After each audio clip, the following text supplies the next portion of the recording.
The Philippine economy grew by 6.5% in the second quarter, making it one of the best performing in Asia and on track to meeting the government's 2017 target of 6.5 to 7.5%. We have overtaken Vietnam's 6.2% growth and Indonesia's 5% growth rate.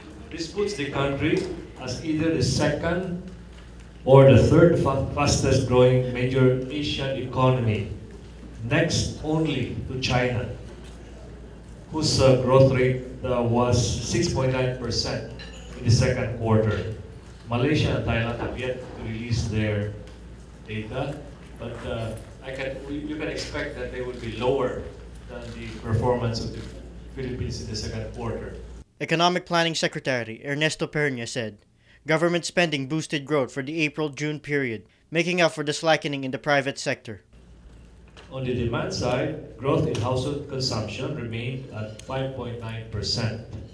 This was supported by record high consumer confidence, modest inflation rates, and improving labor market conditions.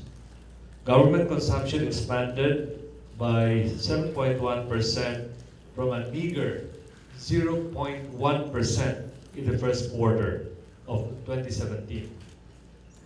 This shows a marked improvement in the absorptive capacity of our government agencies. He said that the industry was at 7.3%, supported by the growth of the manufacturing and mining and quarrying sectors. Pernia noted, importantly, the agriculture sector continued to recover from El Nino, expanding by 6.3%. The services sector continued to be the main driver of growth, despite a slight decline to 6.1% relative to last year's 8.2% and the previous quarter's 6.7%. Given the performance of the economy in the first half of the year, we only need to grow by 6.5% to meet at least the lower bound of our full year target of 6.5 to 7.5%. With all of us exerting all efforts and moving in sync to improve our economic performance, I can see the country demonstrating a more impressive performance for the rest of the year and even over the medium term. The economy grew at 6.4% in the first quarter.